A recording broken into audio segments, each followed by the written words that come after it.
Trading മീഡിയയുടെ weekly അനാലിസിസിലേക്ക് എല്ലാവർക്കും സ്വാഗതം.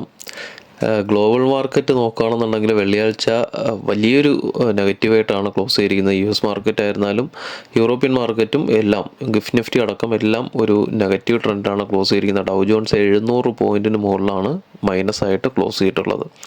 S&P 112 പോയിൻറ്റ്, നസ്ഡാക്ക് 481 പോയിൻറ്റ് നെഗറ്റീവായിട്ട് ക്ലോസ് ചെയ്തിരിക്കുന്നു. നിഫ്റ്റി 147 പോയിൻറ്റ് നെഗറ്റീവായിട്ട് ക്ലോസ് ചെയ്തിരിക്കുകയാണ്. ഇനിയിപ്പോൾ തിങ്കളാഴ്ച ഇന്ന് US മാർക്കറ്റ് ഓപ്പൺ ചെയ്യുന്നത് പോലെ ഇരിക്കും ചൊവ്വാഴ്ചത്തെ ഇന്ത്യൻ മാർക്കറ്റിൻ്റെ ഒരു അവസ്ഥ. ഇന്ന് ഇന്ത്യൻ മാർക്കറ്റ് ക്ലോസ് ആയതുകൊണ്ട് തന്നെ ഈ ഒരു നെഗറ്റിവിറ്റി കണ്ടിന്യൂ ചെയ്യുകയാണെങ്കിൽ മാത്രമേ ട്യൂസ്ഡേ ചൊവ്വാഴ്ച ഇന്ത്യൻ മാർക്കറ്റിനെ ബാധിക്കാൻ സാധ്യതയുള്ളൂ.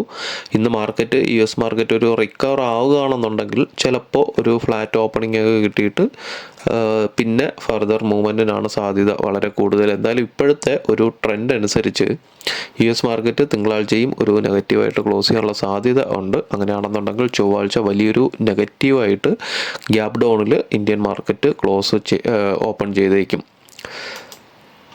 നമുക്ക് ഡേ ക്യാൻഡിൽ നോക്കുകയാണെന്നുണ്ടെങ്കിൽ വെള്ളിയാഴ്ചയും ഒരു നല്ലൊരു ഗ്യാപ്പ് അപ്പ് കിട്ടി മുകളിലോട്ട് പോയെങ്കിലും മാർക്കറ്റ് താഴോട്ട് വന്നിട്ടുണ്ട്. ഈ ഒരു ഹൈ എടുത്തതിന് ശേഷം മാർക്കറ്റ് ഇപ്പം താഴോട്ട് വരാൻ തുടങ്ങിയിട്ടുണ്ട്. അപ്പോൾ ഇതെന്ന് പറയുന്ന ഒരു ഈക്വൽ ഹൈ ആണ്. നമ്മൾ കഴിഞ്ഞ പ്രീ മാർക്കറ്റിൽ പറഞ്ഞിരുന്ന ഒരു ലെവലെന്ന് പറയുന്നത് മുകളിലോട്ട് പോവുകയാണെന്നുണ്ടെങ്കിൽ 24,100. ഇവിടെ എത്തിയപ്പോഴും നമ്മൾ പറഞ്ഞിരുന്നു, എനിക്ക് തോന്നുന്നു തിങ്കളാഴ്ചത്തെ പ്രീ മാർക്കറ്റിൽ പറഞ്ഞിട്ടുണ്ടായിരുന്നു മാർക്കറ്റ് ഇവിടെ നിന്നൊരു റിവേഴ്സിനുള്ള സാധ്യത. റിവേഴ്സ് ഇനി വരികയാണെന്നുണ്ടെങ്കിൽ ഇതായിരിക്കും നമ്മുടെ ഫിബ് വെച്ചിട്ടുള്ള അടുത്ത ഒരു ടാർഗറ്റ് എന്ന് പറയുന്നത്. താഴോട്ട് 22,908, 22,684.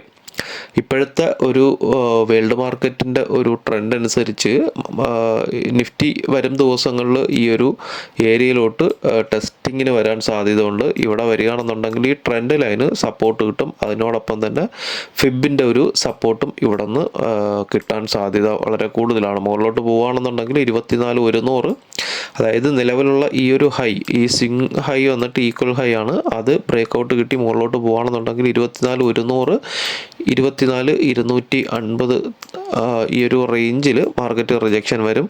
അതിന് മുന്നേ മുകളിലോട്ട് പോകുന്നതിന് മുന്നേ മിക്കവാറും മാർക്കറ്റ് താഴോട്ട് വരാനുള്ള സാധ്യത എല്ലാം ഇപ്പം നിലവിൽ വേൾഡ് മാർക്കറ്റിലുണ്ട്.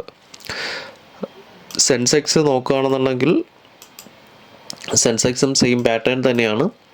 സെൻസെക്സും താഴോട്ട് ഇറങ്ങി വരികയാണെന്നുണ്ടെങ്കിൽ ഈ ഒരു ലെവലിലായിരിക്കും സപ്പോർട്ട് എടുക്കുന്നത്. ഈ ഒരു ട്രെൻഡ് ലൈനും ഫിബ് വെച്ചിട്ടുള്ള ഈ ഒരു ലൈനും 75,665, 74,945 ഈ ഒരു റേഞ്ചിലായിരിക്കും അടുത്ത മാർക്കറ്റിനൊരു സെൻസെക്സിനൊരു സപ്പോർട്ട് കിട്ടാൻ സാധ്യത ഉള്ള ഒരു ലെവലെന്ന് പറയുന്നത് ഈ ഒരു ലെവലാണ്. പിന്നെ ഇവിടെ നിന്ന് സപ്പോർട്ട് എടുത്തു കഴിഞ്ഞാൽ മാർക്കറ്റ് ഓൾറെഡി ഇപ്പം ഒരു അപ് ട്രെൻഡിലോട്ട് മാറിയിട്ടുണ്ട്. കാരണം നോക്കുകയാണെന്നുണ്ടെങ്കിൽ ഈ ഒരു ലോ കഴിഞ്ഞിട്ട് ഹയർ ലോ വന്നിട്ടുണ്ട്. കാരണം ഇവിടെ നിന്ന് കയറിയിട്ട് ചെറുതായിട്ടൊന്ന് സ്വിങ് ആയിട്ടാണ് തിരിച്ച് മുകളിലോട്ട് കയറിയത്. ഇവിടെ കൃത്യമായിട്ട് നമുക്കൊരു ഈക്വൽ ലോ വന്നു, ഈക്വൽ ഹൈ വന്നു. അടുത്തിനി ഒരു ഹയർ ലോ വന്നിട്ട് മാർക്കറ്റ് ഒരു ഹയർ ഹൈയിലോട്ട് പോകാനാണ് സാധ്യത വളരെ കൂടുതൽ. അപ്പം മാർക്കറ്റ് ഓൾറെഡി ഇവിടെ നിന്ന് ഒരു റിവേഴ്സ് സിഗ്നൽ മാർക്കറ്റിന് കിട്ടിയിട്ടുണ്ട് ഹയർ ടൈം ഫ്രെയിമിൽ. അപ്പം ലോവർ ടൈം ഫ്രെയിമുകളിലൊക്കെ എന്ന് പറയുന്നത് നോക്കുകയാണെന്നുണ്ടെങ്കിൽ ഇവിടെ നിന്ന് ചെറുതായിട്ടൊന്ന് താഴോട്ട് വരാൻ സാധ്യത വളരെ കൂടുതലാണ്. നമുക്ക് ചാർട്ടിലോട്ട് പോവാം. നിഫ്റ്റിയിൽ 75 മിനിറ്റ്സിൽ നമ്മൾ അന്ന് കഴിഞ്ഞ പ്രീ മാർക്കറ്റിൽ പറഞ്ഞിട്ടുണ്ടായിരുന്ന ഒരു റെസിസ്റ്റൻസ് വരാൻ സാധ്യത ഉള്ളൊരു ഏരിയ ഇതാണ്. പക്ഷേ ഇവിടെ നിന്ന് നോക്കുകയാണെന്നുണ്ടെങ്കിൽ മാർക്കറ്റ് ഈ ഒരു സോണ് 75 മിനിറ്റ്സിൻ്റെ സോണ് പിഎസ്ഡ് ആയിട്ടാണ് മാർക്കറ്റ് താഴോട്ട് വന്നിട്ടുള്ളത്. അപ്പം അതിൻ്റെ സൂചന എന്ന് പറയുന്നത് താഴെ വന്നൊരു ലോ എടുത്തിട്ട് തിരിച്ച് കയറുകയാണെന്നുണ്ടെങ്കിൽ ഇവിടെ പെൻഡിങ് ഓർഡേഴ്സ് കുറവാണ്. ഓൾറെഡി ഇവിടുത്തെ പെൻഡിങ് ഓർഡേഴ്സ് എല്ലാം കളക്ട് ചെയ്ത് കഴിഞ്ഞു. അപ്പം തിരിച്ച് മുകളിലോട്ട് ഇപ്പം ഈ ഒരു 75 മിനിറ്റ്സിൻ്റെ കഴിഞ്ഞ 2 ദിവസത്തെ ക്യാൻഡിൽസ് നോക്കുകയാണെന്നുണ്ടെങ്കിൽ വളരെ സ്ലോ ആയിട്ടാണ്. പ്രത്യേകിച്ച് കഴിഞ്ഞ വ്യാഴാഴ്ച സെല്ലേഴ്സിൻ്റെ ദിവസമായിരുന്നു.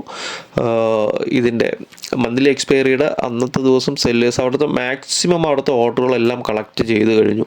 അപ്പോൾ മുകളിൽ ഇനി പെൻഡിങ് ഓർഡേഴ്സ് കുറവാണ്. ഈ സോണിലൊക്കെ എന്ന് പറയുന്നത് പെൻഡിങ് ഓർഡേഴ്സ് കുറവാണ്. അപ്പോൾ താഴെ വന്നിട്ട് ഒരു സപ്പോർട്ട് എടുത്ത് കയറുകയാണെന്നുണ്ടെങ്കിൽ ഇവിടെ ഒന്നും നിൽക്കില്ല. മാർക്കറ്റ് റെസിസ്റ്റൻസ് ഫീൽ ചെയ്യാൻ സാധ്യത വളരെ കൂടുതലാണ്. നേരെ മുകളിലോട്ട് തന്നെ കയറി പോകും. ബ്രേക്കായിട്ട് വയലേറ്റഡ് ആയിട്ട് സോൺ വയലേറ്റഡ് ആയിട്ട് മുകളിലോട്ട് പോകും. അപ്പം താഴെ അടുത്ത് സപ്പോർട്ട് കിട്ടാൻ സാധ്യതയുള്ള ഏരിയ എന്ന് പറയുന്നത് ഈ ഒരു ഏരിയ ആണ്. പ്രത്യേകിച്ച് വലിയൊരു നെഗറ്റീവിലോട്ട് ചൊവ്വാഴ്ച മാർക്കറ്റ് പോവുകയാണെന്നുണ്ടെങ്കിൽ മാർക്കറ്റ് ഇവിടെ നിന്നൊരു സപ്പോർട്ട് കിട്ടും. 23 134 23 214 ഈ ഏരിയയിൽ നിഫ്റ്റിക്കൊരു സപ്പോർട്ടിന് സാധ്യത വളരെ കൂടുതലാണ്. വലിയൊരു ഫോളിലോട്ട് പോവുകയാണെന്നുണ്ടെങ്കിൽ ചൊവ്വാഴ്ച. നമുക്ക് ഇൻട്രാഡേ ചാർട്ട് നോക്കാം.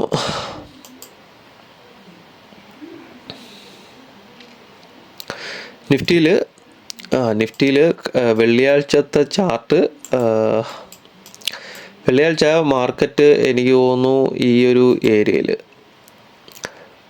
ഇവിടെ എത്തിയ സമയത്ത് ഈ ഒരു സോൺ ബ്രേക്കൗട്ട് കിട്ടി താഴോട്ട് വന്ന സമയത്താണ് ഞാൻ പറഞ്ഞ ഇവിടെ നിന്നൊരു റിജക്ഷന് സാധ്യതയുണ്ട്. പിന്നെ ഇവിടെ ഒരു സ്ട്രോങ് സപ്പോർട്ട് ഉണ്ടായിരുന്നു ഈ ഒരു ഏരിയ. കൃത്യമായിട്ട് അവിടെ നിന്നാണ് സപ്പോർട്ട് എടുത്ത് മാർക്കറ്റ് കയറിയത്. ആ സമയത്തുള്ള ഓപ്പൺ ഇൻട്രസ്റ്റും വോളിയും എല്ലാം കൂടെ കാൽക്കുലേറ്റ് ചെയ്തിട്ടാണ് ഇവിടെ ഒരു സപ്പോർട്ട് ഉണ്ടാകുമെന്ന് പറഞ്ഞിരുന്നത്.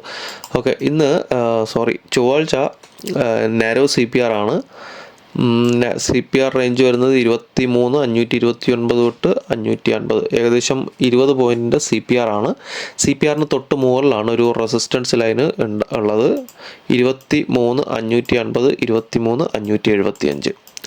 ഒരു ഗ്യാപ്പ് ഡൗൺ ഈ ഒരു ഏരിയയിലാണ് ഒരു ഗ്യാപ്പ് ഡൗൺ വരുന്നതെങ്കിൽ മാർക്കറ്റ് നിഫ്റ്റി ഇമ്മീഡിയറ്റ് മുകളിലോട്ട് വിടുന്ന സപ്പോർട്ട് എടുത്ത് കയറാൻ സാധ്യതയുണ്ട്. ഇതിനുള്ളിലൊരു ഫ്ലാറ്റ് ഓപ്പണിങ് ചെറിയൊരു ഗ്യാപ്പ് ഡൗൺ ഒക്കെ വരികയാണെന്നുണ്ടെങ്കിൽ മാത്രം 23 409 23 430 23 430 ഒരു സപ്പോർട്ട് നിഫ്റ്റിക്ക് കിട്ടും. മുകളിലോട്ട് ഈ CPR ടാർഗറ്റ് വെച്ചിട്ട് മുകളിലോട്ട് കോൾ നോക്കാം. ഇവിടെ എവിടെയെങ്കിലും ഒരു ഓപ്പണിംഗ് വരികയാണെന്നുണ്ടെങ്കിൽ. അല്ല, ഇതിനും താഴെയാണ് ഓപ്പണിംഗ് വരുന്നതെങ്കിൽ ഈ ഒരു രണ്ട് സോണ് നോക്കുക. 23 409 മുകളിലോട്ട് ബ്രേക്കൗട്ട് കിട്ടിയാൽ മാത്രം മുകളിലോട്ട് എൻട്രി നോക്കാം. 23 341 321 ഏരിയ താഴോട്ട് ബ്രേക്കൗട്ട് കിട്ടിയാൽ താഴോട്ടും നോക്കാം. മാർക്കറ്റിൽ ഒരു ഫ്ലാറ്റ് ഓപ്പണിങ്ങോ ചെറിയൊരു ഗ്യാപ്പ് ഡൗണോ ഒക്കെ വരികയാണെന്നുണ്ടെങ്കിൽ മാർക്കറ്റ് മിക്കവാറും ഒരു ഫോളിലോട്ട് പോകാൻ സാധ്യത വളരെ കൂടുതലാണ്. ബൈയിങ് ഒക്കെ നോക്കുന്നത് റിസ്ക് ആണ്. അപ്പം കൃത്യമായിട്ട് ലെവൽസ് നോക്കി കൃത്യമായിട്ടുള്ള ബ്രേക്കൗട്ടും റീടെസ്റ്റുകളും നോക്കിയിട്ട് മാത്രമേ ട്രേഡ് എടുക്കാവൂ. ഏറ്റവും താഴത്തെ സപ്പോർട്ട് 23 232 23 212.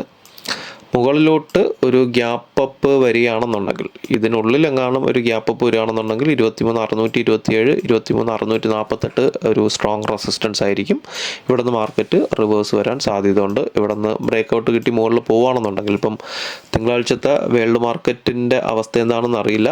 സപ്പോസ് നല്ലൊരു പോസിറ്റീവ് ആണ് എന്നുണ്ടെങ്കിൽ ആ സമയത്ത് ഗ്രൂപ്പിൽ ചാർട്ട് അപ്ഡേറ്റ് ചെയ്യാം, മുകളിലോട്ടുള്ള ചാർട്ട്.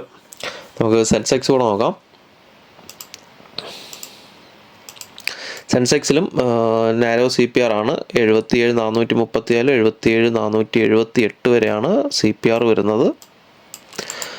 ഇതിനുള്ളിൽ ഒരു ഓപ്പണിംഗ് വരികയാണെന്നുണ്ടെങ്കിൽ നിഫ്റ്റിയിൽ